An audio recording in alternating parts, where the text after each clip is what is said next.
Buenos días, hermanos, nuevamente los saludo. Vamos a continuar con este estudio de la palabra en el libro de Josué, capítulo 7. Vamos a continuar, habíamos concluido con el versículo 15 la vez anterior, y vamos a continuar del 15 en adelante, para que vayamos nosotros analizando profundamente lo que en la palabra de Dios se ha escrito para provecho y bendición de nosotros. A pesar de que este libro de Josué es uno de los libros tan antiguos del Antiguo Testamento, podemos nosotros encontrarnos con la gran bendición, de que es para nuestro provecho y de que todas estas cosas se han escrito para nuestro provecho. Nosotros hoy, como pueblo de Dios, tenemos el deber de indagar en las Escrituras para recibir la corrección y la instrucción de Dios para cómo el pueblo de Dios debe andar y debe vivir en este mundo, que tanto necesita de la luz de nuestro Señor Jesucristo. Vamos a continuar el versículo 15, en donde nos encontramos con lo siguiente. El Señor le había dado ya las instrucciones de cómo proceder a Josué en cuanto a la indagatoria para hallar y encontrar al culpable del anatema. Y dice el versículo 15, y el que fuere sorprendido en el anatema será quemado, él y todo lo que tiene, por cuanto ha quebrantado el pacto de Jehová y ha cometido maldad en Israel. Que el Señor bendiga su palabra y nos vaya dando luz. Algo que es absolutamente seguro que podemos encontrar en este versículo, y que la Escritura lo deja por sentado, hermanos, es que el pecador siempre será sorprendido. Esto es algo que habíamos hablado ya la vez anterior. En las Escrituras nos encontramos por ejemplo, en 1 Tesalonicenses, capítulo 5, versículo 2, donde se nos advierte acerca de la venida del Señor. La venida del Señor será como ladrón en la noche, nos dice la Escritura. La Escritura nos enseña, habíamos visto también en Mateo capítulo 24, versículo 36 en adelante, acerca del siervo negligente, acerca del siervo fiel. Bendito sea aquel que sea sorprendido haciendo lo que tiene que hacer, pero aquel que se echa a beber con los bebedores, a comer con los glotones, a maltratar a su consiervo, dice que ese será echado fuera. Será sorprendido en el momento en el que el Señor venga. Habíamos aclarado que el creyente vive en expectación. No puede ser sorprendido el verdadero creyente con la llegada del Señor, porque lo esperamos, porque aguardamos su venida. A eso hemos sido mandados. Para eso estamos aquí reunidos. Para recordarnos constantemente, para animarnos, para alentarnos y a considerar mutuamente y en comunión acerca de la venida de nuestro Señor. En este momento nosotros estamos alabando a Dios, clamando su venida. El pueblo de Dios se reúne para clamar y proclamar su llegada. El creyente no puede ser sorprendido, pero no así, hermanos, el pecador. Aquellos que hoy están sin Cristo en este mundo serán sorprendidos en el momento que nuestro Señor venga. Y todo pecado, todo pecado, y mejor dicho, toda consecuencia del pecado, toda consecuencia del pecado tiene esta particularidad. Todos somos sorprendidos, hermanos, en falta. Siempre nos sorprende encontrarnos nosotros en pecado. Muchas veces tropezamos. Muchas veces nosotros no estamos espiritualmente fuertes, o mentalmente compenetrados en la voluntad de Dios, y erramos. De repente nos encontramos en falta delante de Dios. Constantemente nos encontramos en falta delante de Dios. Pero como vamos a ir viendo, hay una distinción entre el creyente que peca, que el pecador que practica el pecado. El versículo 15 nos hace considerar, hermanos, de que aquellos que participan, como acabamos de decir, el pecador que practica el pecado, aquel, ¿no?, que tomó del anatema, que toma del anatema, se convierte y participa de la naturaleza misma del pecado. A su vez que cometemos un pecado, a su vez que el pecador comete pecado, que vive en el pecado, produce y salpica de pecado. El pecado conlleva más pecado. El pecado produce pecado, es una cadena. Por eso nosotros nos encontramos, ¿no?, con esta terrible realidad en la que se encuentra el mundo.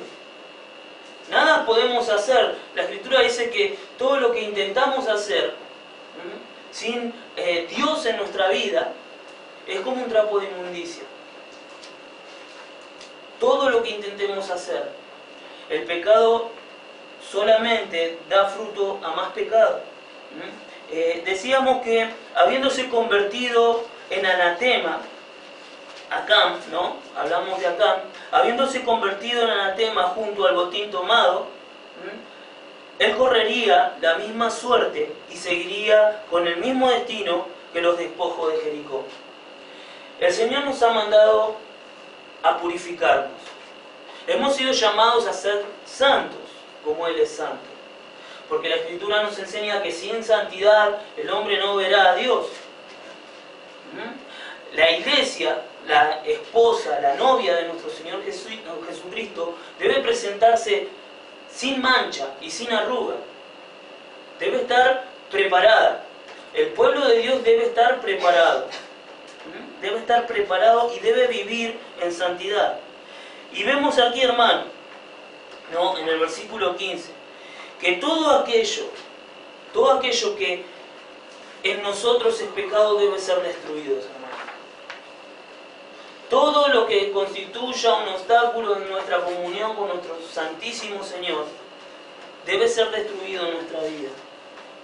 Por eso el Señor Jesucristo advierte y dice que aquel que ama más a padre o madre más que a mí no es digno de mí. Debemos despojarnos de todo lo que nos ate a este mundo.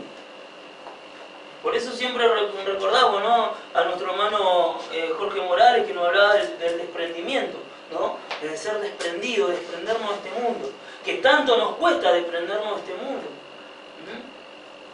Estamos ligados de una manera terrenal y física a este mundo, y nos cuesta desprendernos de las cosas de este mundo. Y este mundo está maldecido y yace bajo el poder del maligno. Y todo aquello a lo que nosotros nos aferramos se constituye en un anatema, se constituye en pecado, en algo de lo cual nosotros debemos limpiarnos, estar constantemente limpiándonos. Sabemos que esto es un trabajo duro para hacerlo por medio de nuestras propias fuerzas, pero el Señor nos capacita y nos faculta con poder. Su palabra dice que Él no nos dio espíritu de cobardía, sino de poder. De poder y bien nuestro hermano, ¿no?, de dominio propio. Porque si dependiera de nuestra voluntad, como Pablo dice en Romanos capítulo 7, que el hombre natural, no puede aferrarse a las cosas de Dios, no puede sujetarse a la voluntad de Dios, no puede, ni quiere, no hay voluntad, no hay poder, no hay poder ni voluntad para hacerlo. Por eso tanto dependemos, hermanos, de la gracia del Señor. Como en esta escena que nos encontramos aquí, el pueblo de Israel se encontraba en una situación muy difícil, en una situación desastrosa.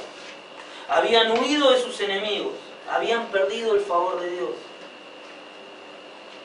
Y todo lo que habíamos observado, ¿no?, durante el relato, ¿no?, del capítulo 7, vemos cómo Josué, cómo sus generales, sus valientes, se propusieron, ellos prepararon la batalla, ellos comandaron la batalla, sin consultar al Señor, sin esperar, ¿no?, a que el Señor dé las indicaciones, como habíamos visto en el capítulo 6, ¿no?, de Josué, donde se le aparece el ángel de Jehová, el comandante, ¿no?, el general de los ejércitos de Jehová, a Josué, y le da las indicaciones correspondientes, ¿no?, para conquistar Jericó.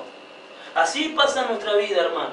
Así mismo pasa en nuestra vida. Cuando nosotros intentamos vencer al enemigo con nuestras propias fuerzas, siempre vamos a resultar vencidos. Necesitamos, ¿no?, de la intervención divina, y siempre la vamos a hallar, ¿no? La instrucción del Señor siempre la vamos a hallar en la Escritura, como vemos, ¿no?, en estos pasajes de las Escrituras. Decíamos, ¿no?, que tanto Acán como el anatema, o tanto el culpable, porque hasta este punto no se conocía, ¿no?, al menos el pueblo de Israel ni Josué conocían al culpable del anatema, ¿no? El culpable correría la misma suerte y compartiría el mismo destino que los despojos de Jericó: la destrucción por fuego, junto a todo lo que se ha contaminado. El versículo 15 dice: será quemado él y todo lo que tiene, él y todo lo que tiene. Por eso recordamos, ¿no?, a nuestro Señor Jesucristo, que dice: aquel que tiene se le dará, y al que no tiene, hasta lo que tiene se le será quitado. ¿Con cuánto celo nosotros debemos guardar, hermano, nuestra santidad? ¿Con cuánto celo nosotros debemos, ¿no?, guardar nuestra comunión con el Señor? Que es a través y por medio de la santidad. Mientras más, ¿no?, nosotros crezcamos, mientras más, ¿no?, procedamos en santidad, nuestra comunión con el Señor va a ser más poderosa. Nuestra comunión con el Señor va a ser más rica, más fluida, más potente en nuestra vida. Qué importante que es, hermano, que consideremos estas cuestiones. Vemos que el pacto de Jehová es el que determina la seguridad de la vida o de la destrucción, ¿no?, en este caso y en todos los casos. Es el pacto, ¿no?, de Dios, ¿no?, el que va a determinar la vida o la destrucción del hombre. El pacto de Jehová es de vida, hermanos. Nuestro Señor Jesucristo dijo, y lo citamos siempre en la cena: no he aquí, no, esta es la sangre, mi sangre del nuevo pacto, por medio de la cual nosotros tenemos vida, perdón de pecados. El pacto de Dios, el pacto de Jehová, hermanos, es de vida. Por tanto, aquel que lo quebranta, aquel que lo rompe, se aparta de su favor y de su bendición. Nosotros podemos compartir un pasaje en Isaías capítulo 55, donde nos habla acerca del pacto del Señor, donde nos dice lo siguiente. Es un pasaje, ¿no?, que lo tenemos muy en cuenta. Isaías capítulo 55, versículo 3 dice: inclinad vuestro oído y venid a mí, oíd y vivirá vuestra alma, y haré con vosotros pacto eterno, las misericordias firmes a David. El Señor en sus promesas nos promete, en su pacto nos promete vida, abundancia de vida. Y cuando nosotros despreciamos y quebrantamos el pacto de Dios, en nosotros nos alejamos de sus favores. Es el pecado el que nos separa, ¿no?, el que produce esa ruptura y nos separa de los favores de Dios. Vemos, ¿no?, que habiendo cometido maldad, ¿no?, vemos que el fin, ¿no?, o el origen, mejor dicho, el origen de todo este asunto es que había maldad y hay maldad en aquellos que pecan deliberadamente. Hay maldad, porque la Escritura dice, el versículo 15 dice: y ha cometido maldad en Israel. Ha cometido maldad para con Dios, para con su pueblo y para con su propia alma. El que peca, ¿no?, el que peca se perjudica a sí mismo, hermanos, pero también perjudica a los demás. ¿Cuántas veces escuchamos ese dicho, ¿no?, cada vez que a veces reprendemos a alguno que vive, ¿no?, licenciosamente o en terrible oscuridad, ¿no?, y lo reprendemos por sus vicios en el alcohol o en la droga, y ellos dicen: yo lo hago con mi plata y no le hago mal a nadie.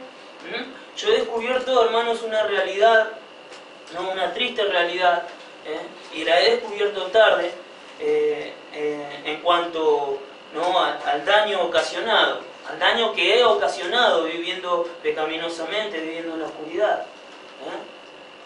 Me he dado cuenta que el vivir y que el haber vivido, ¿no? en los vicios, si bien uno se siente de alguna manera recompensado por los vicios, siempre produce un daño a sus seres queridos. El pecado siempre, ¿no? tiene un daño colateral. Siempre produce daño en aquellos que nos aman, en aquellos que están con nosotros o a nuestro alrededor. A veces consideramos, ¿no? el pecado de un político, la corrupción en un político, qué daño hace a la sociedad.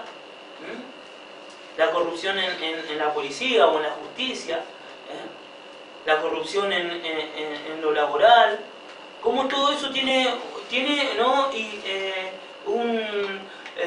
una consecuencia perjudicial para otros. El que nosotros nos portemos infielmente a nuestro matrimonio, ¿no? a nuestras mujeres, ¿no? ocasiona daño. Que nosotros seamos, ¿no? desleales con nuestras familias o con nuestras amistades. Siempre el pecado daña y tiene, ¿no? como efecto daño hacia los demás. Es lo que causa el pecado. El versículo, avanzando, ¿no? nos encontramos con los versículos 16, 17 y 18 que nos dicen: Josué, pues levantándose de mañana, hizo acercar a Israel por sus tribus, y fue tomada la tribu de Judá. Y haciendo acercar a la tribu de Judá, fue tomada la familia de los de Será. Y haciendo luego acercar a la familia de los de Será, los varones, por los varones fue tomado Zabdi. Hizo acercar su casa por los varones, y fue tomado Acán, hijo de Carmi, hijo de Zabdi, hijo de Sera, de la tribu de Judá.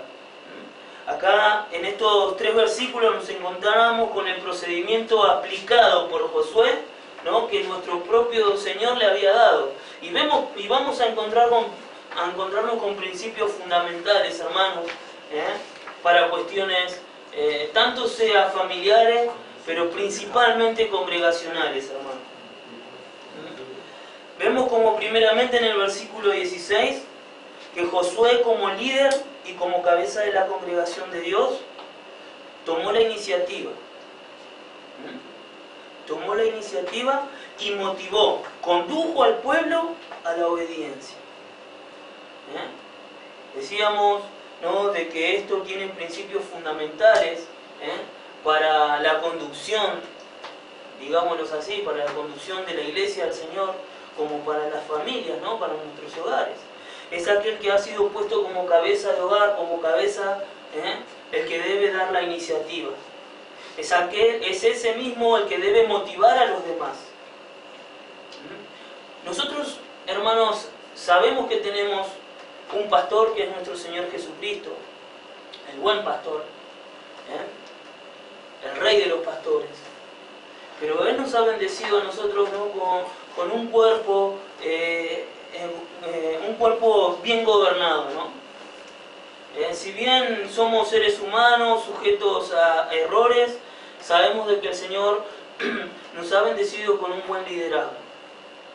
Y eso es importantísimo para toda congregación, hermanos.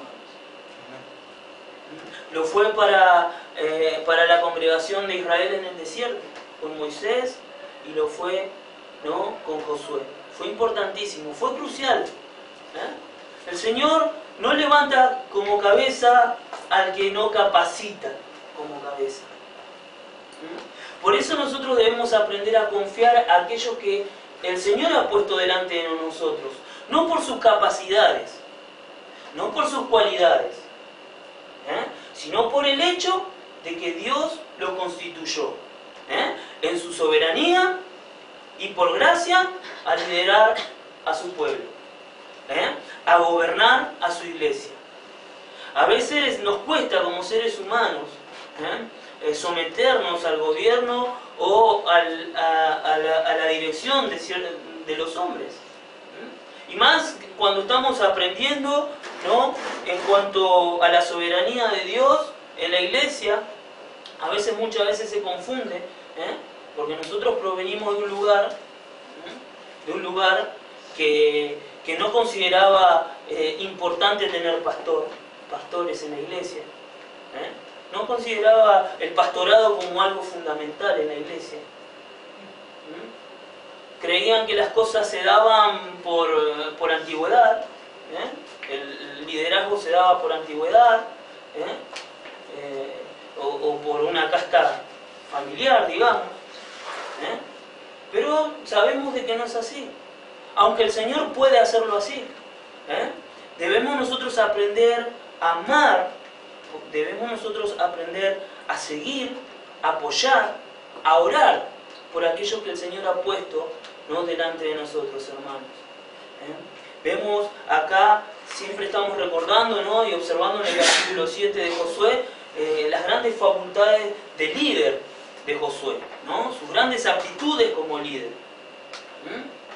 Pero lo más importante, hermanos, fue que él fue constituido por Dios. Y eso se ve en su proceder. ¿Cómo vamos a identificar un buen líder? Según su proceder. Es el que da la iniciativa, el que siempre está dando la iniciativa. A pesar de las circunstancias, de lo difíciles, de los traumáticas que puedan ser las circunstancias, el líder está ahí. Para cuando el pueblo levanta su cabeza, lo ve, ¿no?, ahí, adelante, marcando el paso. Y eso es importantísimo, hermanos. Y lo observamos acá. Josué, como líder y cabeza de la congregación de Dios, da la iniciativa y motiva y conduce al pueblo a la obediencia. Dice el versículo 16, temprano. Dice, de mañana. Antes de que las tentaciones y que el ocio caigan sobre ellos. ¿Se dan cuenta, hermanos, que esto es algo fundamental en nuestra vida devocional, hermanos? Levantarnos, ¿para qué? Para obedecer. Antes de que las tentaciones y el ocio caigan sobre nosotros. El pueblo del Señor debe estar temprano, orando, alabando al Señor, sirviendo al Señor. Qué importante es para la iglesia que sus jóvenes, ya de temprana edad, comiencen a servir al Señor, a vivir en obediencia al Señor. Qué saludable y qué provechoso ha de ser esa actitud de nuestros niños, de nuestros jóvenes, para el pueblo del Señor. Hemos perdido nosotros mucho tiempo, muchos años de nuestra vida. Hemos perdido muchos años de nuestra vida sirviendo a los placeres de la carne, sirviendo a Satanás, al enemigo. Hemos desperdiciado mucho tiempo. Y el poco tiempo que nos queda a nosotros, debemos aprovecharlo a pleno. Vemos aquí a Josué, como decíamos, versículo 16, levantándose de mañana. Él hizo acercar al pueblo de Israel por sus tribus y fue tomada la tribu de Judá. De esto habíamos hablado la vez anterior. El pueblo de Judá, la tribu de Judá. La tribu elite, ¿no? la que debía ser, o la que sería, ¿no?, la más importante dentro de todas las tribus de Israel, por el simple hecho de que nuestro Señor Jesucristo, ¿no?, procedería de esa tribu. Vemos aquí, ¿no?, como el pecado siempre está metido, hermano, en medio de la iglesia, siempre está cerca. El tentador y todas sus artimañas, aquel que ultraja, que roba y mata, siempre está metido, hermanos, cerca o en medio de nosotros. Debemos ser precavidos en cuanto a esto. El versículo 16-17 nos muestra el proceso, como habíamos dicho, empleado para descubrir al transgresor. Y este proceso es el que el Señor le había proporcionado en los versículos 14 y 15.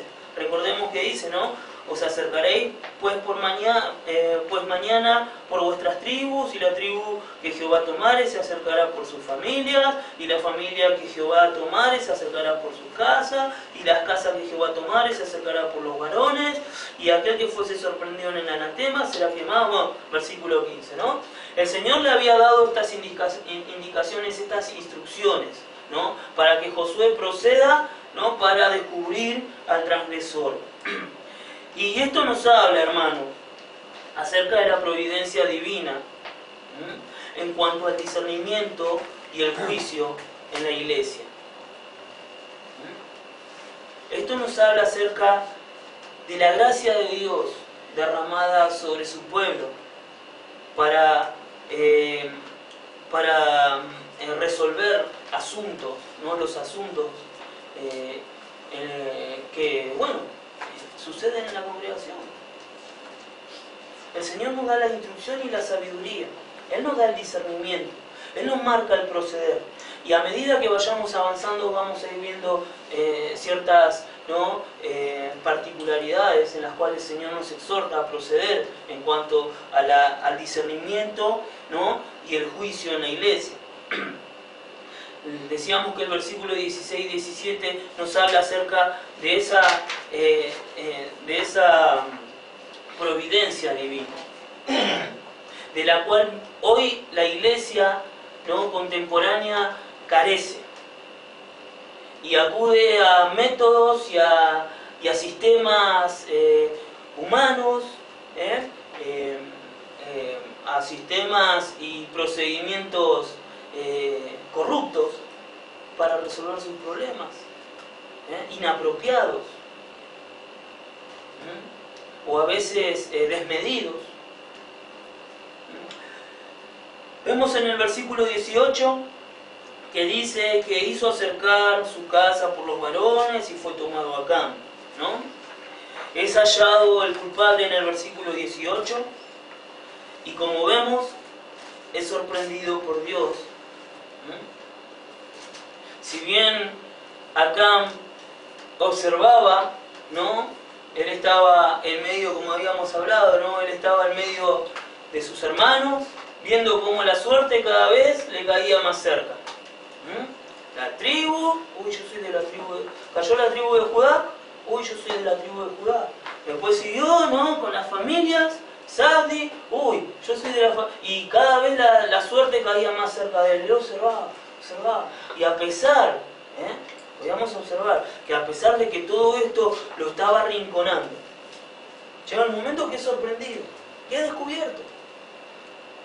Nos preguntábamos el domingo, en la vez anterior, ¿no? Hay un convencimiento del pecado, ¿no? En cierto grado. Nos preguntamos en la vez anterior de la actitud de este hombre, ¿no? De la actitud de este hombre. ¿Por qué este hombre no dio el paso hacia adelante? Viendo que todo lo estaba, ¿no? Poniendo contra la pared. Tenía todos los números. ¿Por qué razón no lo hizo? Porque evidentemente, como veníamos observando, el pecador es sorprendido. Aquel que peca, peca, creyendo las mentiras del engañador, del mentiroso, y convenciéndose a sí mismo de que puede salir impune de su delito. Ningún ladrón sale a robar sabiendo de que va a caer preso o va a ser abatido, ¿no? Con la policía.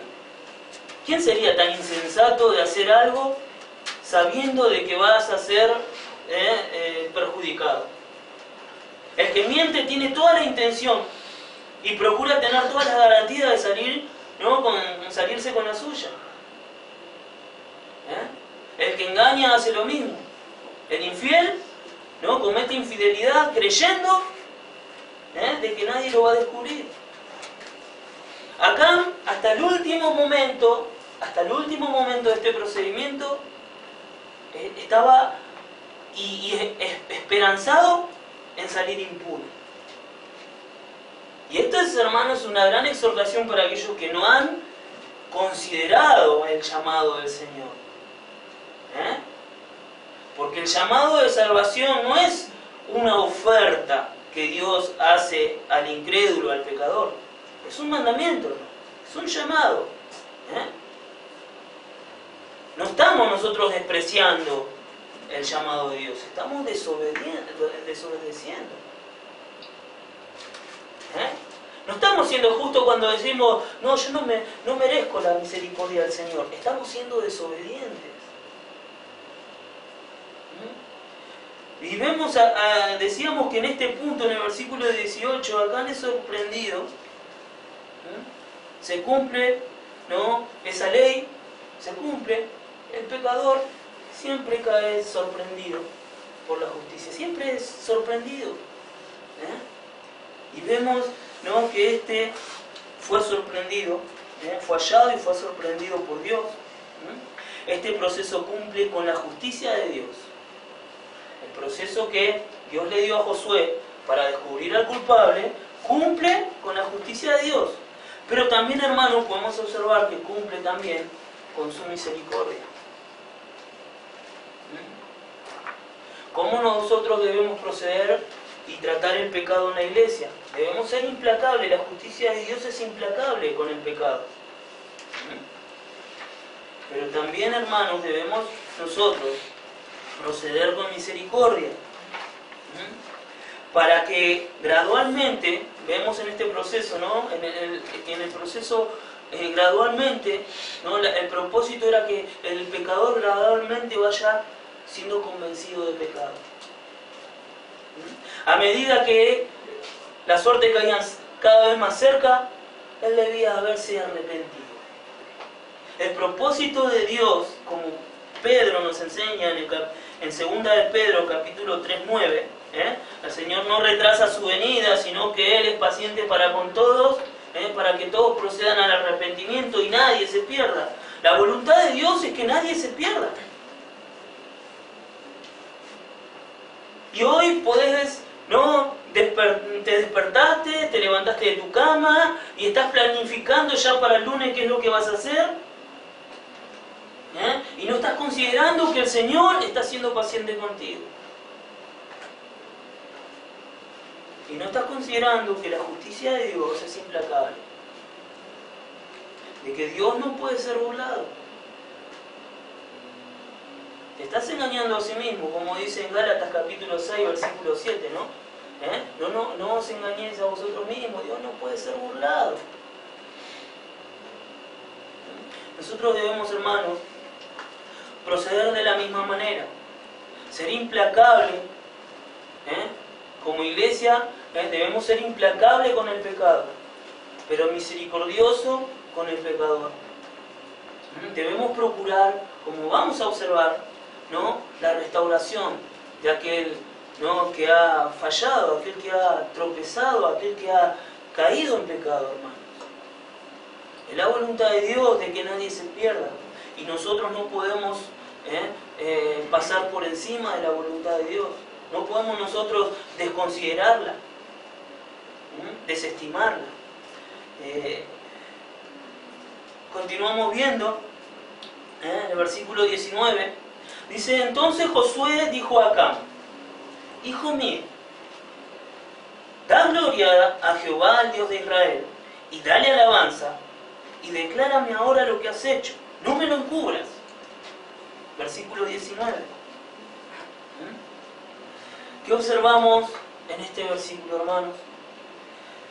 Aquí vemos a Josué haciendo de juez,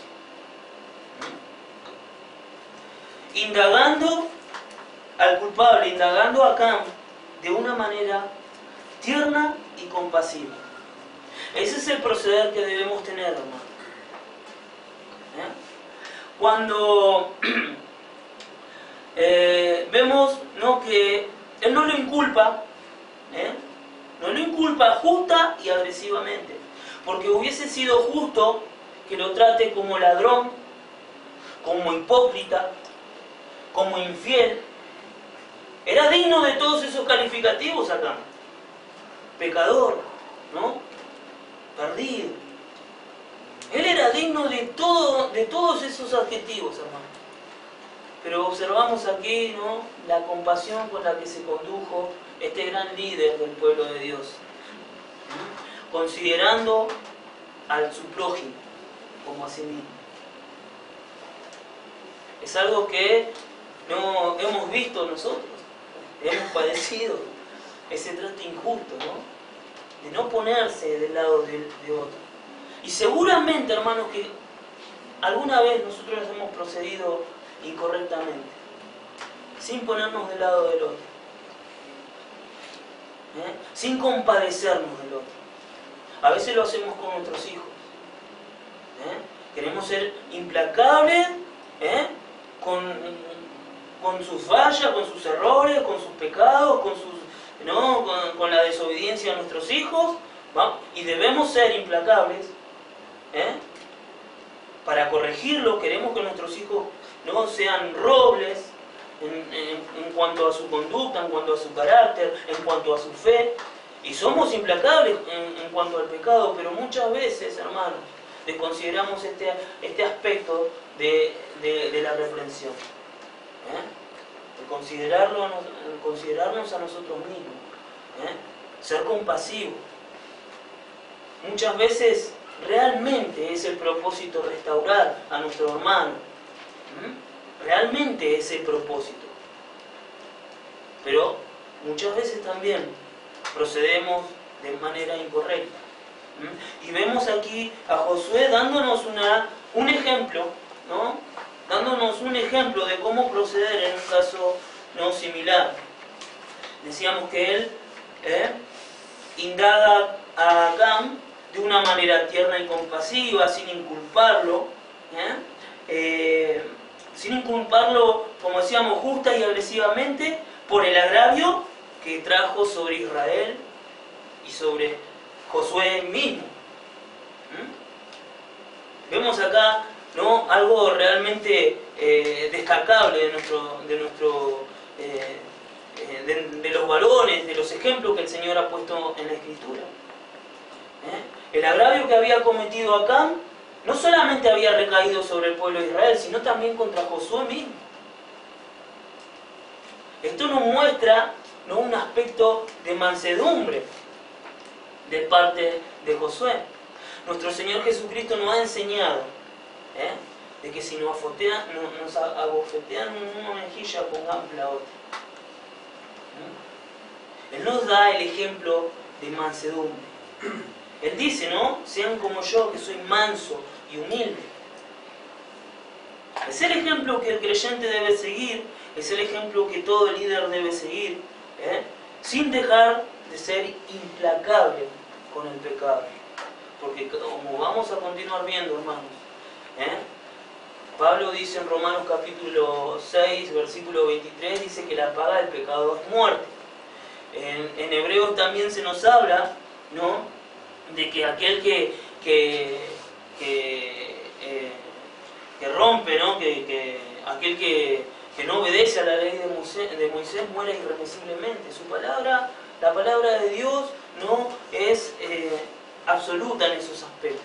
El pecado debe ser destruido. El pecado debe ser desarraigado del medio del pueblo del Señor. Decíamos, ¿no?, que Acán le había trajo agravio sobre Israel, pero él, Josué, no añade aflicción al afligido, sino que se conduce con un espíritu de restauración. Él se conduce con un espíritu. Vemos aquí en esta actitud, ¿no?, Josué dijo a Acán, hijo mío, da gloria a Jehová, el Dios de Israel, y dale alabanza y declárame ahora lo que has hecho, no me lo encubras. Vemos una insistencia, ¿no?, de parte de Josué. Josué conjura de una manera suave, casi suplicándole a que glorifique a Dios por medio del arrepentimiento y de la confesión, a fin de que su alma pueda ser salva. Ese es el propósito, hermanos, Ese es el propósito que debemos siempre considerar, hermano. Debe ser procurar la restauración, procurar la salvación, la preservación de las almas por la cual nuestro Señor Jesucristo padeció en la cruz. Debemos aprender de Josué a conducirnos de esa misma manera. Él no conjura.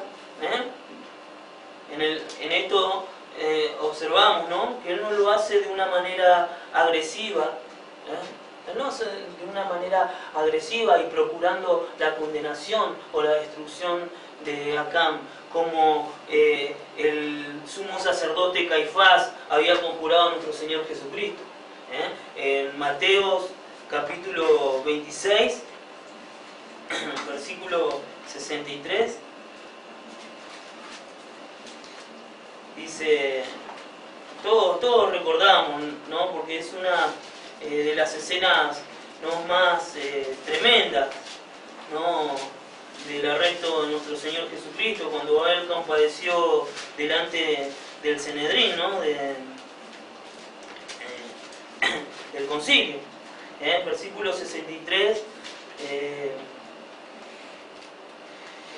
mientras nuestro Señor Jesucristo no callaba, vamos a partir del 60, 59, ¿no? Y los principales sacerdotes y los ancianos y todo el concilio buscaban falso testimonio contra Jesús para entregarle a muerte.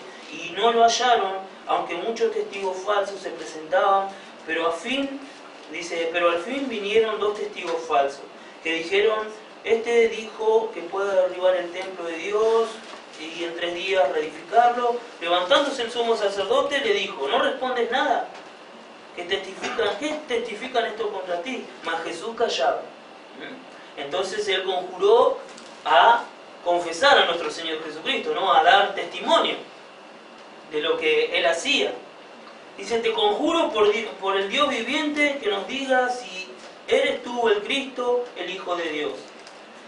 ¿Qué buscaba Caifás, ¿no?, conjurándolo de esta manera a nuestro Señor Jesucristo? Que Él confesara de que Él realmente era Cristo para llevarlo a muerte. Acá vemos una actitud totalmente opuesta a la de Josué, que solamente procuraba la restauración de Acán. Él buscaba de esta manera, decíamos que Él no conjura de una manera suave, casi suplicándole. Si nosotros leemos con atención el versículo 19, ¿no?, ya la manera tierna en la que se dirige a Él, sin calificarlo, ¿no?, como lo que realmente era, como, ¿no?, un pecador, un transgresor, un anatema. Él lo llama hijo mío, y lo reprende y lo exhorta a que dé gloria a Dios, de que dé gloria a Dios y de que le dé alabanza. ¿Y de qué mejor manera nosotros, hermanos, podemos darle alabanza y gloria al Señor que confesando nuestros pecados? ¿De qué manera lo podríamos hacer mejor? Romanos capítulo 3, versículo 4, nos dice lo siguiente. Romanos.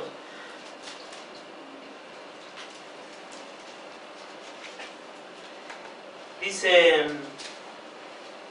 ¿no?, capítulo 3, versículo 4, de ninguna manera, bueno, antes bien sea Dios veraz y todo hombre mentiroso, como está escrito, para que seas justificados en tus palabras y venzas cuando fueres juzgado. Debemos siempre, hermanos, debemos siempre nosotros ser veraz, confesar nuestros pecados, porque como dice Juan, ¿no?, de que si nosotros decimos que no tenemos pecado, le hacemos a Dios mentiroso, blasfemamos contra su persona, contra su santidad. Y la mejor manera, decíamos, ¿no?, de alabar al Señor, de glorificar al Señor, es confesar nuestros pecados, es reconocernos como pecadores y al Señor como justo y veraz. Si nosotros a nosotros mismos nos consideramos como pecadores, ¿no?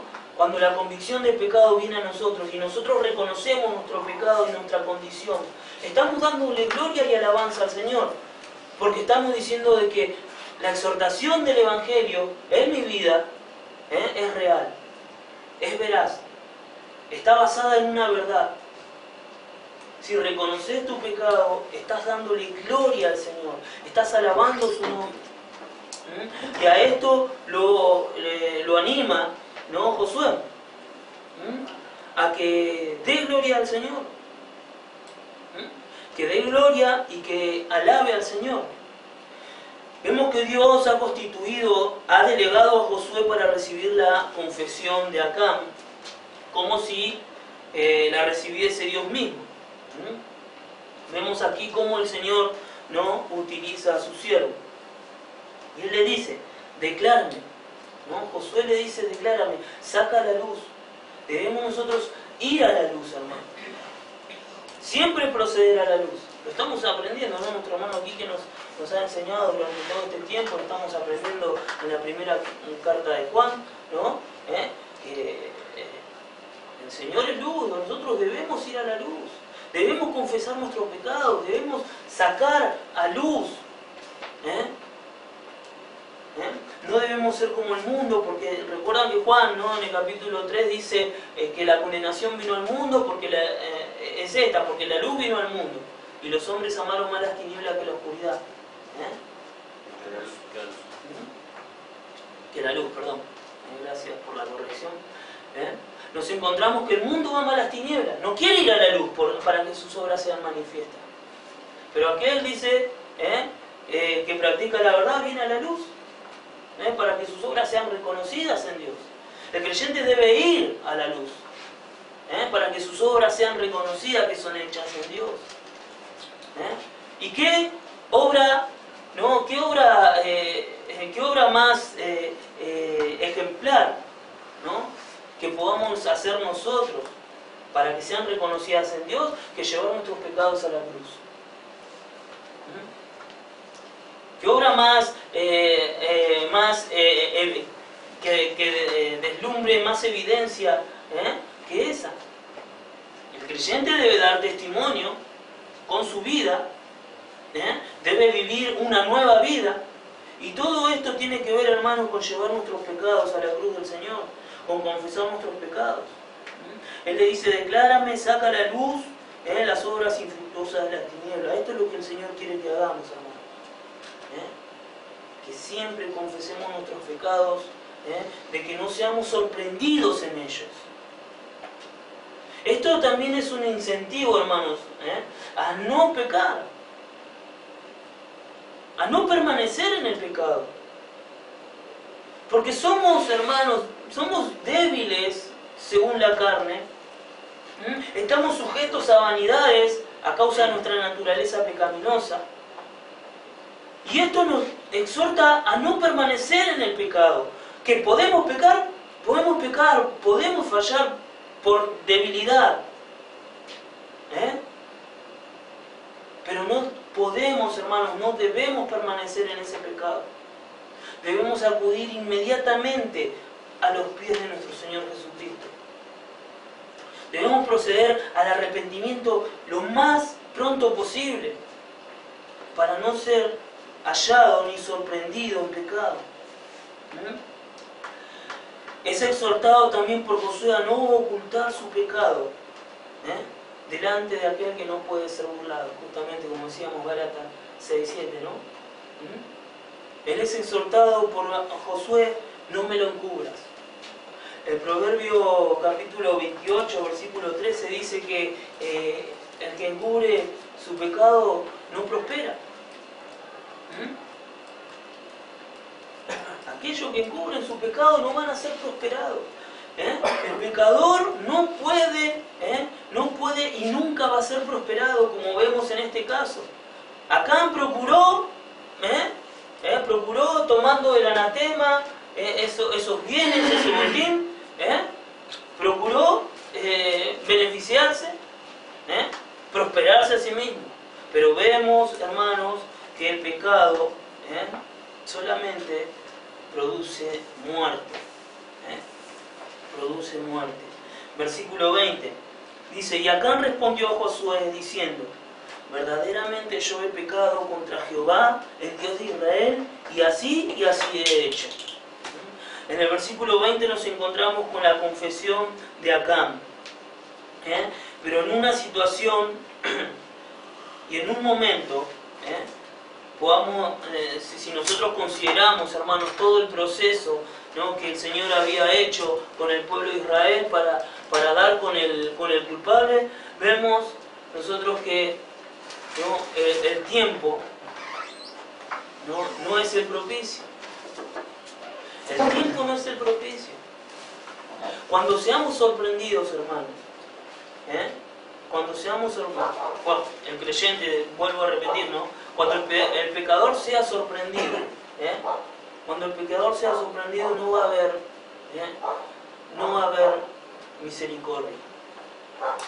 El pecador no debe ser sorprendido en el pecado. El pecador debe proceder al arrepentimiento. La voluntad de Dios es que el impío se vuelva de su mal camino. Esa es la voluntad del Señor. Pero si el impío sorprendido en la impiedad, será juzgado y será condenado según la ley, ¿no?, y el juicio del Señor. Acán confesó y a pesar de todo, podemos encontrarnos con un ejemplo de confesión. Podemos encontrarnos con un ejemplo de confesión. Acán dice: verdaderamente yo he pecado. Él se reconoce en este momento como pecador, dice: yo he pecado. Y no solamente hace eso, sino también reconoce contra quién ha pecado. Cuando cuando tropecemos en el pecado, debemos considerar contra quién estamos pecando, para que la convicción de pecado sea más fuerte en nosotros, hermanos.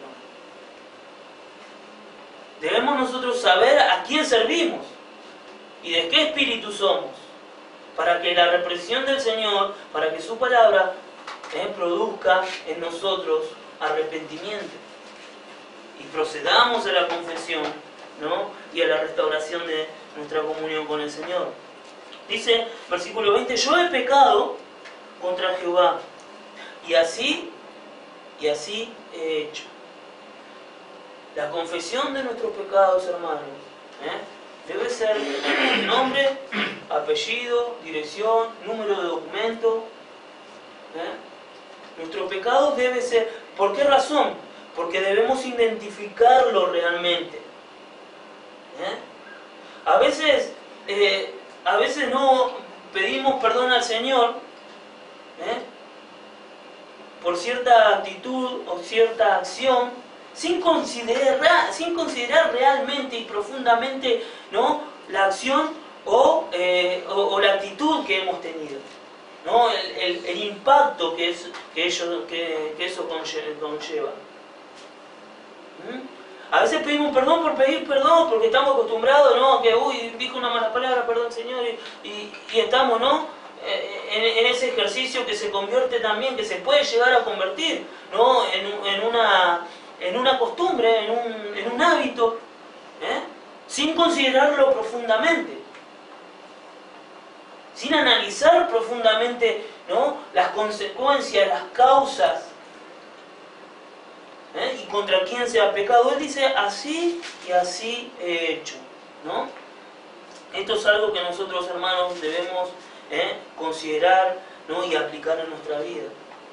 El pecado, el tratamiento que debemos hacer con el pecado, no es algo, ¿cómo es que se dice en la medicina? Cuando es por afuera, Superficial. no es algo superficial, no es algo, bueno, hay una palabra, ¿no? No debe ser algo exterior, externo o superficial, tiene que ser algo muy profundo. Tiene que ser algo, el tratamiento tiene que ser profundo.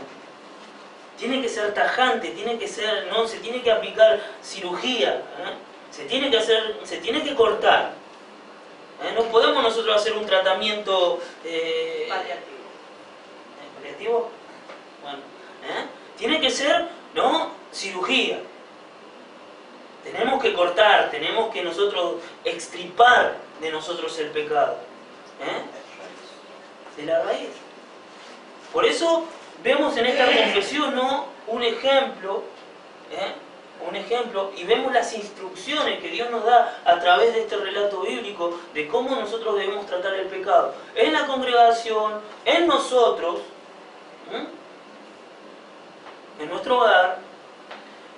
Y en el versículo 21, Acán extiende su confesión, ¿no?, y continúa diciendo: pues vi entre los despojos un manto babilónico muy bueno, y 200 siclos de plata, y un lingote de oro de peso de 50 siclos, lo cual codicié y tomé, y he aquí que está escondido bajo tierra en medio de mi tienda, y el dinero debajo de ello.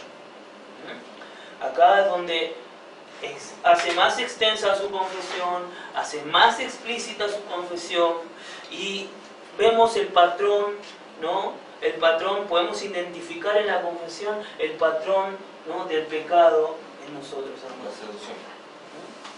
Podemos encontrar un patrón que se repite a lo largo de las Escrituras y que es, ¿no?, y que son las puertas que Satanás utiliza para destruir al pueblo, para maldecir y perjudicar al pueblo del Señor. El versículo 21, y en su confesión acá dice: vi. Él vio, él observó. Lo mismo nos encontramos en Génesis 3, capítulo 6, donde la mujer, Eva, dice que vio el fruto.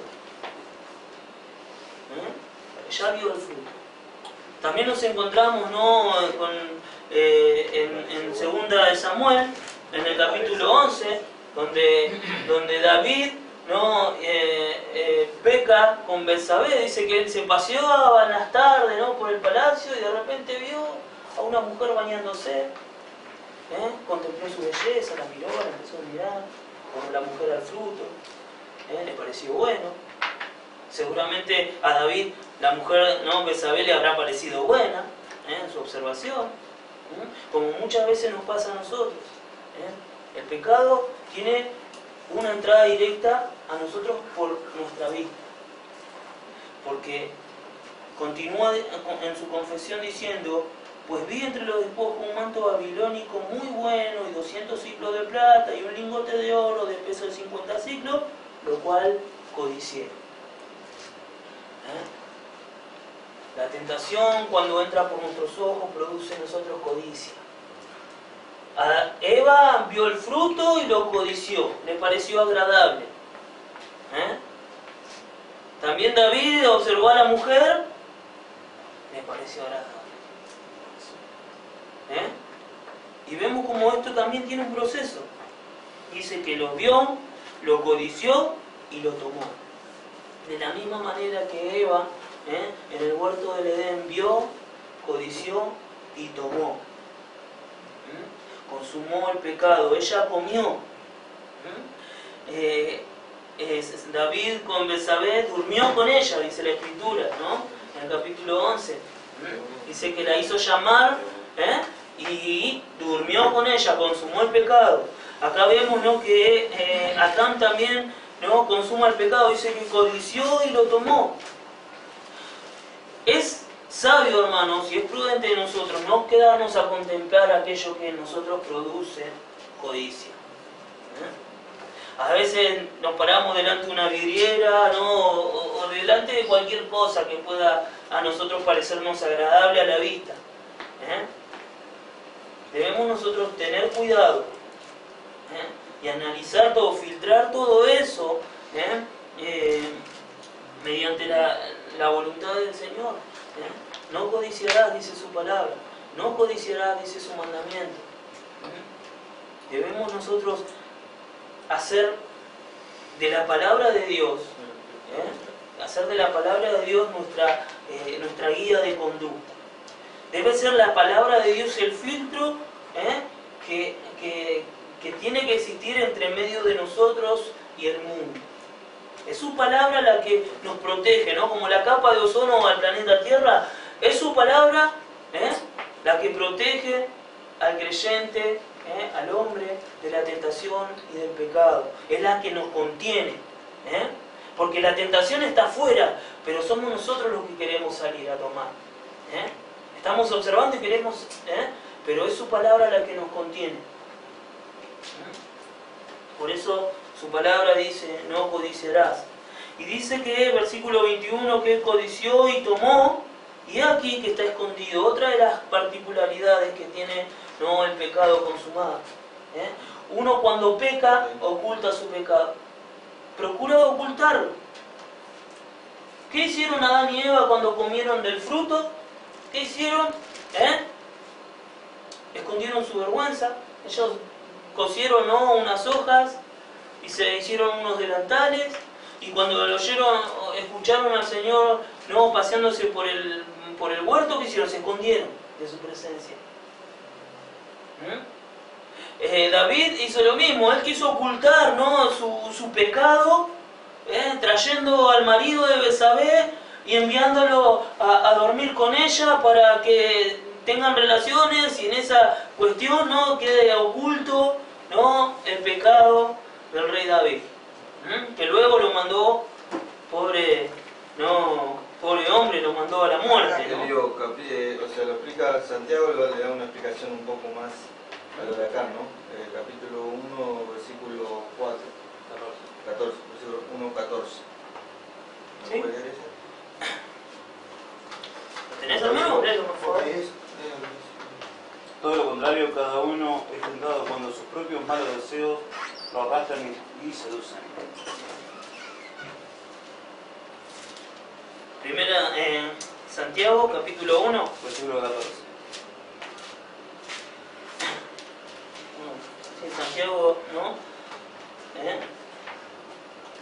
Acá también vemos que en el versículo anterior dice, cuando alguno es tentado, no diga que es tentado de parte de Dios, porque Dios no puede ser tentado ni tienta a nadie, a nadie, sino que cada uno es tentado cuando de su propia concupiscencia es atraído y seducido. Es algo que está, no necesariamente el oro, la plata o el manto de león que estaba ahí, sino que lo seduce es lo que está dentro. Exactamente, por eso decíamos que la palabra de Dios es una contención para el creyente. Porque puede haber rechazado eso.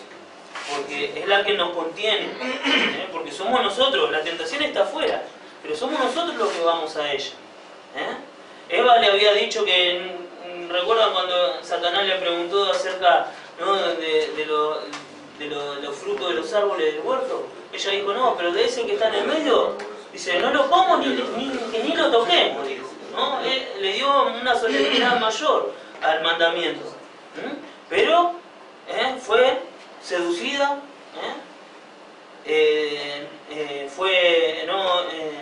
ella codició, y vemos en el versículo 15 que también da la definición, en Santiago capítulo 1 dice, entonces la concupiscencia, después que ha concebido, da a luz el pecado, y el pecado siendo consumado da a luz la muerte. Vemos como también el pecado tiene un proceso, hace un proceso en la vida del hombre.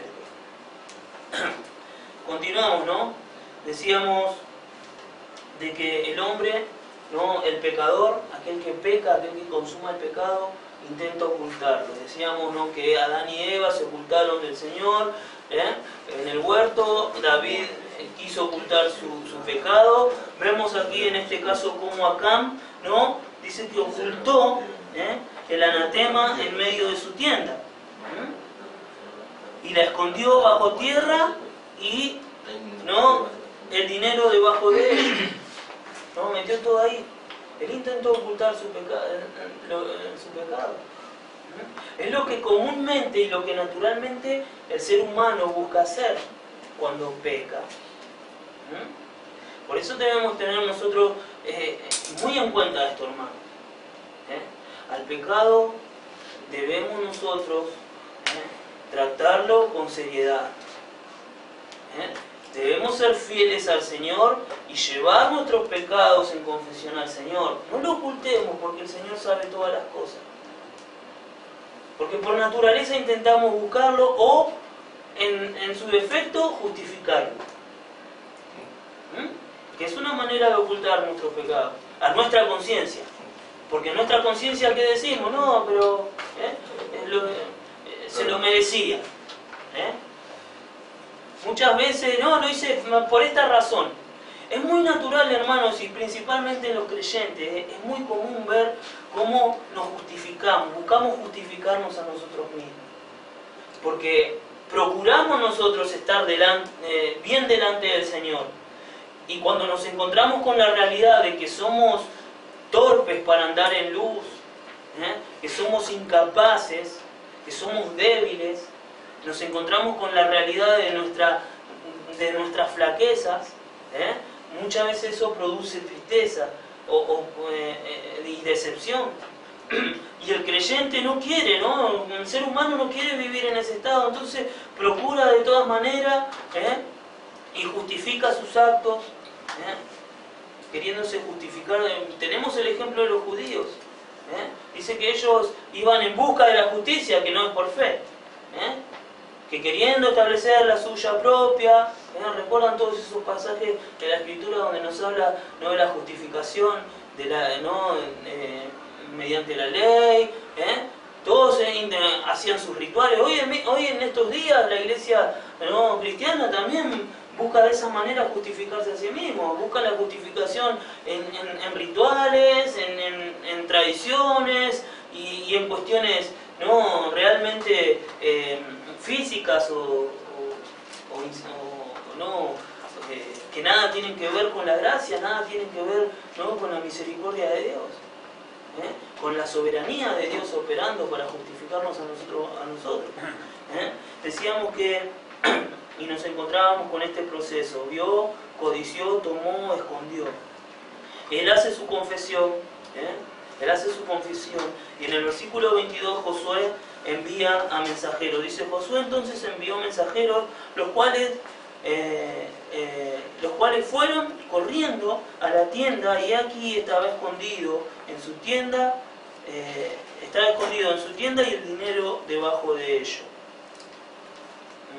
Acá nos encontramos, hermanos, con una ley fundamental que en las Escrituras se nos enseña, que esto era necesario en esta cuestión, que todo lo que se hiciera,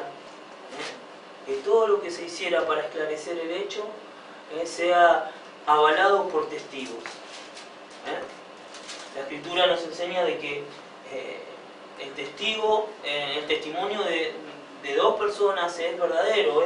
Nuestro Señor Jesucristo en Juan capítulo 8, versículo 17, Él dice, yo doy testimonio de mí mismo, pero mi Padre también da testimonio de mí, entonces mi testimonio es verdadero.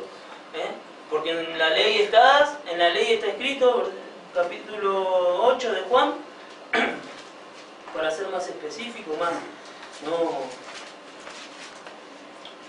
versículo 17.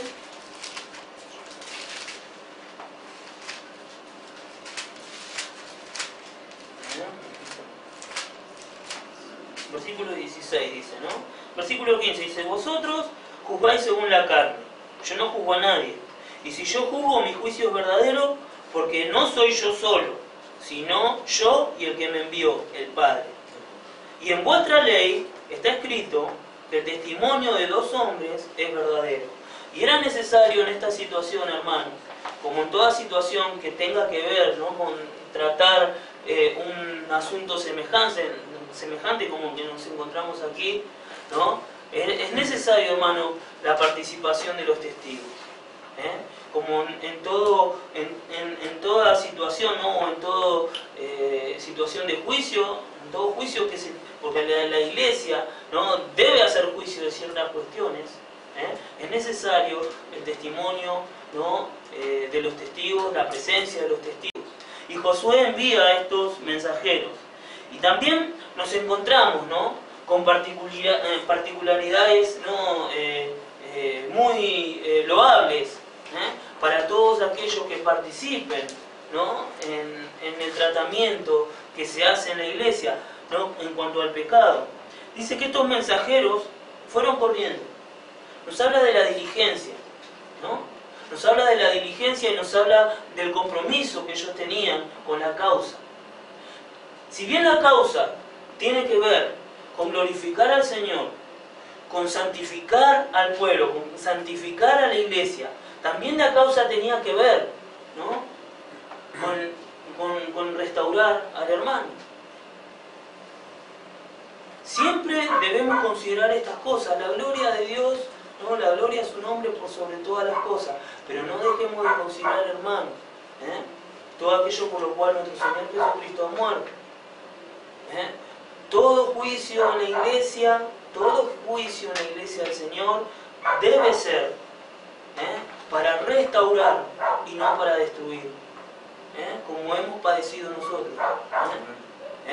Porque se nos ha juzgado, se nos ha puesto en el banquillo de los acusados y se nos ha juzgado para destrucción, para destitución, para desacreditarnos. Eso es algo que no se debe hacer, mucho menos en medio del pueblo del Señor. Debemos buscar siempre nosotros la restauración. Estos mensajeros, estos testigos estuvieron dispuestos y fueron diligentes a cumplir con su tarea, a contribuir en la causa. Y ellos fueron y encontraron así como Acán había dicho, ¿no? Se encontraron con el botín, según, ¿no?, y tal cual lo había confesado Acán. Versículo 23 dice: tomándolo del medio de la tienda, lo trajeron a Josué y a todos los hijos de Israel y lo pusieron delante de Jehová. Esto es, hermanos, lo que debemos hacer con el pecado. Esto es lo que debemos hacer con el anatema. Llevarlo, ¿no?, ponerlo delante de Jehová. Isaías 1:18 dice: venid y estemos a cuenta. Debemos ir al Señor a ponernos a cuenta. Y si nuestros pecados son como la grana, son como el carmesí, serán emblanquecidos como la lana, como la nieve, el Señor quiere restaurar. Busca restaurar, reconciliarse. Ese es el propósito del Señor. En 1 Juan 1:9 nos dice que si confesamos nuestros pecados, que debemos nosotros confesar nuestros pecados, Él es fiel y justo para perdonarnos. El propósito de Dios es que nosotros vayamos con nuestros pecados a sus pies, que no dejemos nada enterrado en medio de nuestros corazones, de nuestros hogares o en medio de la iglesia. El pecado tiene que salir a la luz. Las obras infructuosas de la carne tienen que quedar manifiestas, porque la luz del Señor debe resplandecer en medio de su pueblo, en medio de nuestros hogares y en medio de nuestros corazones. No puede permanecer oculto, enterrado en nosotros, hermanos. Es necesario llevarlo delante del Señor, ponerlo a sus pies, para que el Señor haga lo correspondiente, hermanos. La justicia de Dios es la que el creyente debe procurar, no la suya propia. Podríamos decir, ¿no? Y seguramente Josué, ¿no?, al oír y al leer de la manera en que él se dirige a Acán, diciéndole: hijo mío, podemos ver nosotros un afecto, ¿no? Podemos ver un afecto implicado, ¿no?, en la relación entre él y su hermano. Y muchas veces nosotros tal vez consideremos que el castigo, ¿no?, el castigo no podría ser un poquito más leve. Seguramente Josué tenía la esperanza de que el Señor, ¿no?, lo perdone. Porque si él actuó de la manera que actuó, fue con compasión y con la intención, ¿no?, de que Acán fuese restaurado.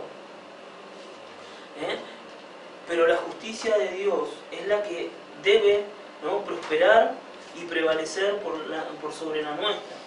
Dice el versículo 24 que entonces Josué y todo Israel con él tomaron a Acán, hijo de Será, el dinero, el manto, el lingote de oro, sus hijos, sus hijas, sus bueyes, sus asnos, sus ovejas, su tienda y todo cuanto tenía, y lo llevaron todo al valle de Acor. Este versículo es impresionante, hermano, porque nos muestra la condición de Acán. Hay un pasaje en las Escrituras, espero que no lo haya perdido, donde nos habla en cuanto a esto. El versículo 24 nos dice, ¿no?, que fue tomado Acán y todo lo que él tenía. Y si nosotros comenzamos a observar, nosotros, y a observar no con diligencia, con profundidad, dice, entonces Josué y todo Israel con él tomaron a Acán el dinero, el manto y el lingote. Esas tres cosas. Y podemos decir, ¿no?, de que tal vez robó por necesidad. ¿Cuánto dice? No, yo tenía necesidad, lo hice por necesidad. Pero vemos, ¿no?, que también él era un padre de hijos. Él tenía hijos, él tenía hijas, él tenía una familia. Él tenía una familia. Pero no solamente eso, no solamente tenía una familia o bienes afectivos, ¿no?, filiales, porque qué cosa más preciosa, ¿no?, es para un padre, ¿no?, tener a sus hijos, tener hijos, qué bien, y cuántos valores, cuán valiosos son nuestros hijos para nosotros. Se constituyen en un bien nuestros hijos, son para nosotros valiosos, preciosos son nuestros hijos. Por eso procuramos siempre lo mejor, siempre no estamos sobre ellos, porque lo consideramos valiosos a nuestros hijos, consideramos valiosa a nuestra familia. Y él era un padre de hijos e hijas. Tenía asnos, acá no dice un asno, no dice uno, que tenía un solo asno. Tampoco dice que tenía una sola oveja, media enferma o chueca. No dice que tenía una casa, una tienda. Tenía una. Tenía una tienda. Se me fue el plural, se me hizo mandar, ¿no? Tenía su casa, su hogar. Tenía su casa, su hogar. Y todo, dice, cuanto tenía, y fue llevado, ¿no?, y lo llevaron todo al valle de Acor. Él era un hombre que tenía un buen pasar. No se me diga. Casi media. Seguramente lo hubiese votado a Macri. O a Cristina. Para el caso lo mismo. Pero observamos, ¿no?, que se cumple algo que nos dicen en 1 de Timoteo, capítulo 6, versículo 6, ¿no?, que nos advierte y nos exhorta y nos hace considerar esto. Dice versículo 6, capítulo 6 de 1 de Timoteo. Pero gran ganancia es la piedad acompañada de contentamiento. Porque nada hemos traído a este mundo y sin duda nada podremos sacar. Así que teniendo sustento y abrigo, estemos contentos con eso. Porque los que quieren enriquecerse caen en tentación y lazo y en muchas codicias necias y dañosas que hunden a los hombres en destrucción y perdición, porque raíz de todos los males es el amor al dinero, el cual codiciando a algunos se extraviaron de la fe y fueron traspasados de muchos dolores. Acabamos de ver en esta escena. Estaría pensando acá, Pablo, Este pasaje, pero plasmado en la vida de Acán. Un hombre que buscó enriquecerse, más de lo que ya tenía. Y la Escritura nos dice, que los que quieren enriquecerse caen en tentación y lazo, y es justamente en donde cayó Acán. Debemos aprender a vivir contentos, ¿no? a estar contentos, porque la Escritura nos exhorta, ¿no? Porque nada hemos traído a este mundo y sin duda nada podemos sacar, así que teniendo sustento y abrigo, estemos contentos con esto. Eso es ser, hermanos, realmente humildes y agradecidos al Señor. Eso es ser realmente considerados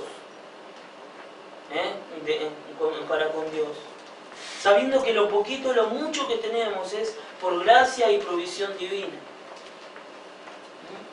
Vemos aquí una escena terrible, vemos aquí las consecuencias terribles.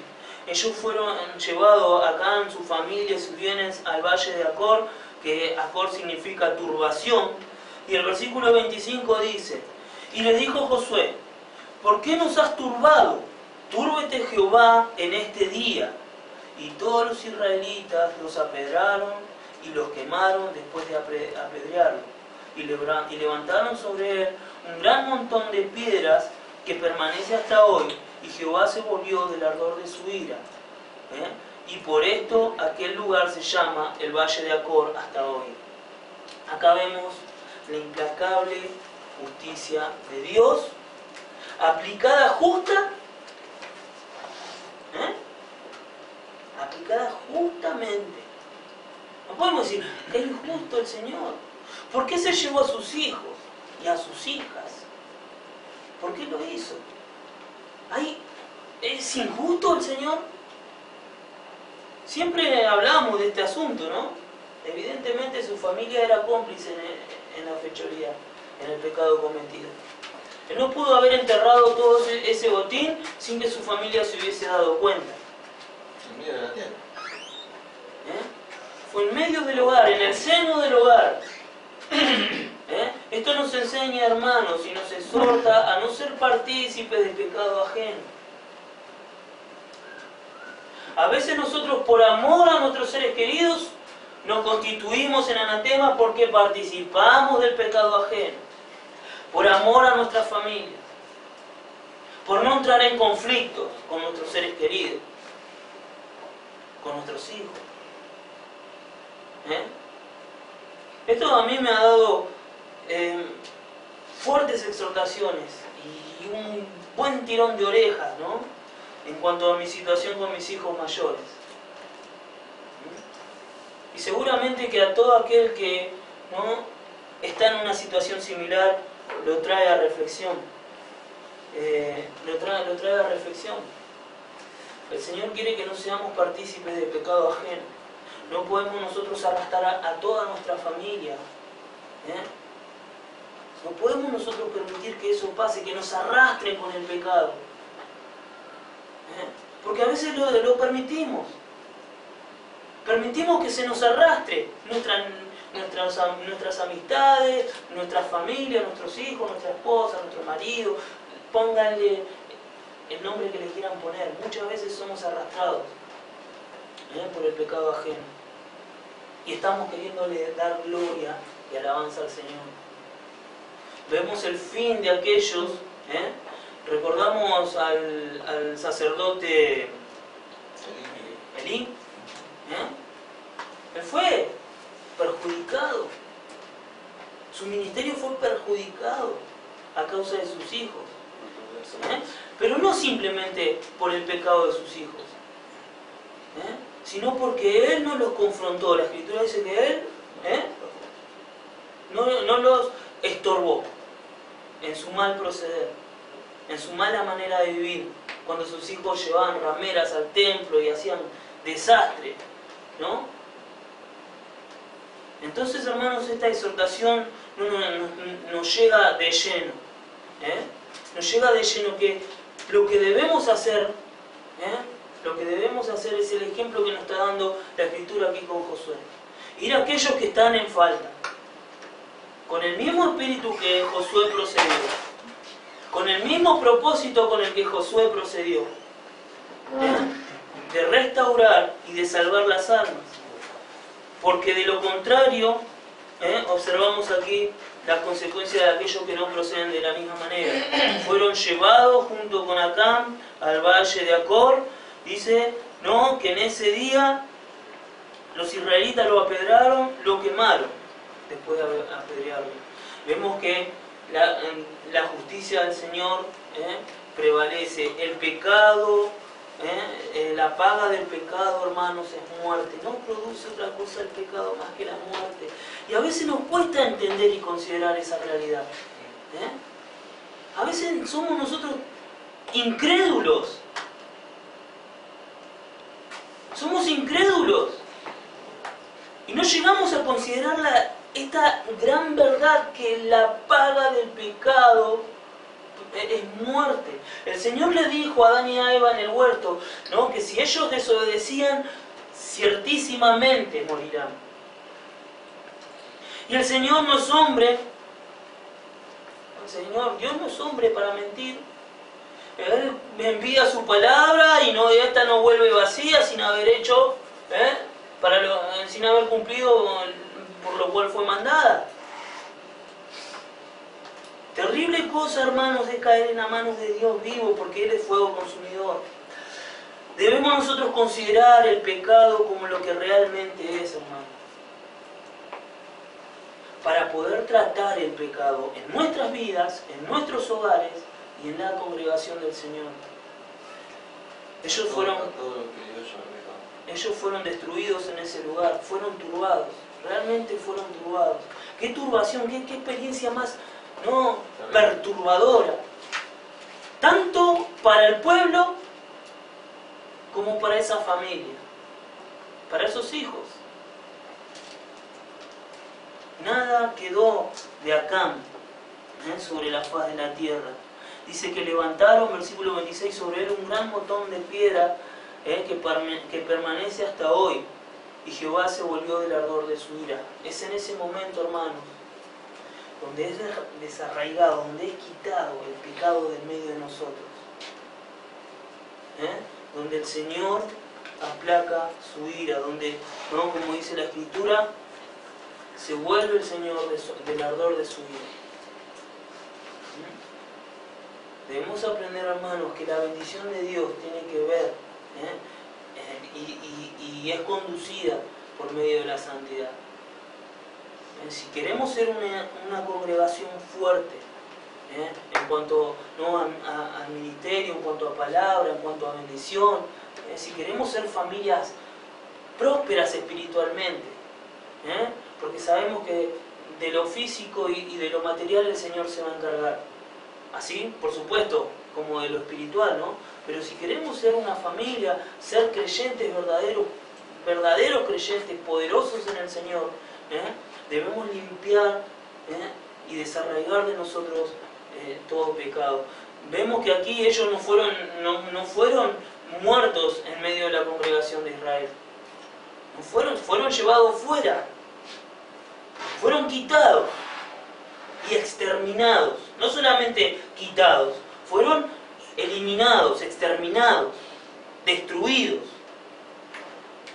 Y es esta, hermanos, la exhortación que en esta mañana y que a través de todo este capítulo 7 vamos a ir, hemos recibido y vamos a ir hallando cada vez que vayamos al capítulo 7 de Josué.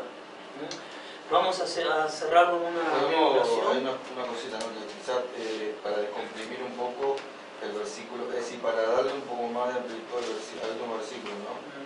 Porque, es decir, cuando se lee es algo terrible, ¿no? O sea, tomar una familia entera, llevarla a su lugar, ser apedreado y quemado, es decir, pero hay que buscarle el equilibrio a eso. Acá él se podía haber arrepentido. Él podía haber ido, antes de todo, llevar lingote todo, decir, mira, yo me quedé con esto, devuelvo todo, no quiero tener problema. Se podía haber arrepentido. Si acá no se arrepentía, la mujer podía haber dicho tranquilamente, mira, acá nosotros no vamos a hacer partícipe de lo que vos estás haciendo. O sea, yo voy y te voy a denunciar a Josué, o si hubiera ido de la tienda, a la tienda de un vecino, pero si no, yo no voy a ser partícipe de esto. Sus hijos, todo. Y esto es para descomprimir un poco y para verlo con la objetividad completa, ¿no? Porque leemos el pasaje y dice, ¡pah, qué terrorífico!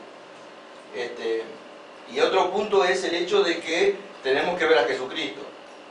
O sea, Dios, o sea, su Hijo lo mandó a la cruz, con todo lo que el sufrimiento implicó, ¿no? A morir, ¿no? Por los pecados del mundo. ¿Se entiende esto? Porque veo algunas caritas que están un poco medias ahí, quedaron sorprendidas. Hay que verlo en toda la amplitud.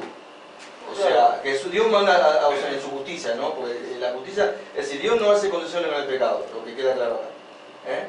Pero los procedimientos que acá podía haber dado, ¿no?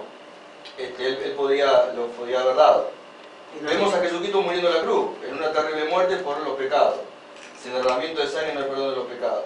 Y una cosa que hay que entender, porque ahí se puede ver un poco lo que es lo eterno, la parte eterna. Porque surge la pregunta, o puede surgir la pregunta, acá están en el infierno. Acá en todas sus familias están en el infierno. Es una pregunta que puede surgir, ¿no? Evidentemente, o sea, lo que sucede ahí, no sé, o sea, la conclusión que sacamos, o sea, puede haber diferencias más, diferencias menos, es de que tienen vida eterna. ¿Se dan cuenta? Ellos pagaron su pecado con la sangre. Porque la muerte, claro. Ellos pagaron con la muerte Claro, su pecado. claro. El Señor hizo justicia en ellos a través de la muerte, como a cada uno de nosotros. Hemos sido muertos, hemos sido, no, nuestros pecados fueron clavados en la cruz. Nosotros estamos en la cruz con el Señor. Hemos sido llevados a la cruz, ¿no? En Cristo. Estamos crucificados. En Cristo estoy crucificado, así que ya no vivo yo, sino es el que vive en mí. Hemos sido llevados nosotros por medio de Cristo a la cruz. De la misma manera que esta familia, que acá y su familia, fue llevado a la muerte, ¿no? De la misma manera, nosotros los creyentes, a través de Cristo, somos llevados, ¿no? A cumplir con la justicia de Dios. ¿Cuál es la justicia de Dios? ¿Cuál es la justicia de Dios? Lo repetimos durante estos últimos versículos. Que la paga del pecado es la muerte. La paga del pecado. Se tuvo que pagar ese precio. Nuestro Señor Jesucristo tuvo que pagar ese precio en la cruz. Él tuvo que pagar con su vida el pecado de nosotros. Tenemos otro caso similar, el de este matrimonio. Ananías y Zafira. Ya conocen la situación. Ahora, la pregunta es, porque la pregunta que tenemos que hacer es de ya ver o sea, de la eternidad, porque en definitiva, de alguna manera todos morimos, ¿no? Bueno, esto fue algo terrible, ¿no? Pero ahí vemos de repente que este matrimonio muere. Es algo que para el hombre es algo terrible, ¿no? Pedro le dice a la mujer, vamos a lo que le dice a la mujer. Mirá, dice, vos, o sea, ¿qué hiciste con la plata? Bueno, sí, no, lo que pasa es que esto, que lo otro. Bueno, ahora te va a pasar, recién se llevaron todo a tu marido. Con la pata para adelante, como decimos, ¿no? El criollo, y así mismo te van a llevar a vos. Ahora, la pregunta es, ¿eso es disciplina del Señor? Sí. Aún en los creyentes, en cada caso que Dios determina, creyentes pueden también ser disciplinados con la muerte. Pablo lo habla en Corintios capítulo 12, donde dice que aquellos ¿se entiende? que no consideran, ¿no? Al vino, al pan como, ¿no? A dice que algunos dormían, que Dios los había disciplinado con la muerte. Por eso el pecado, esto nos muestra lo terrible que es el pecado. Y como dijo Quique, tenemos que presentar todo lo que Dios llama pecado, ponerlo al altar del Señor. Nombre y apellido, número de documento, lo que acá tenía que haber hecho. Porque si perseveramos en el pecado, en la naturaleza del pecado, un pecado enrosca al otro enrosca al otro, pues no queremos acordar. Y el pecado es muerte. Y Dios puede disciplinarnos de alguna manera. Y ¿no? perjudica al cuerpo. Vamos a concluir con una breve oración, hermanos. Oremos. Señor bendito, gracias te damos, Padre, por tu palabra, por lo que tú has traído a nuestras vidas, Señor, mediante la Escritura. Porque sabemos, Señor, de que en ella se encuentran tu amor, tu disciplina, Señor, tu justicia, para que vivamos rectamente delante de ti, glorificando tu nombre y resplandeciendo en este mundo, Padre. Gracias te damos, Señor, porque tú has hecho la obra maravillosa de redimirnos y de salvarnos, Señor, de la condenación eterna por medio de la muerte de tu Hijo. Y te rogamos de que sigas obrando, Señor, en nuestras vidas y en nuestros corazones, Padre, para que crezcamos en santidad y en justicia delante de ti. Para que esta congregación y cada una de nuestras familias, Señor, de las familias que aquí se congregan, puedan gozar, Señor, de una comunión perfecta, una comunión, Señor, poderosa con tu Hijo Jesús. Gracias te damos porque tú has hecho posible esto en nuestras vidas. Te rogamos, Padre, por aquellos que no te conocen, aquellos que están, Señor, oyendo tu palabra, oyendo tu llamado, Señor, y Señor, están endurecidos en sus corazones. Te rogamos, Padre, por sus almas, para que tú lo traigas, Señor, hacia ti, por medio de tu Hijo Jesús. Y en el nombre de nuestro Salvador, Señor, te pedimos y te agradecemos todas estas cosas. Amén. Amén.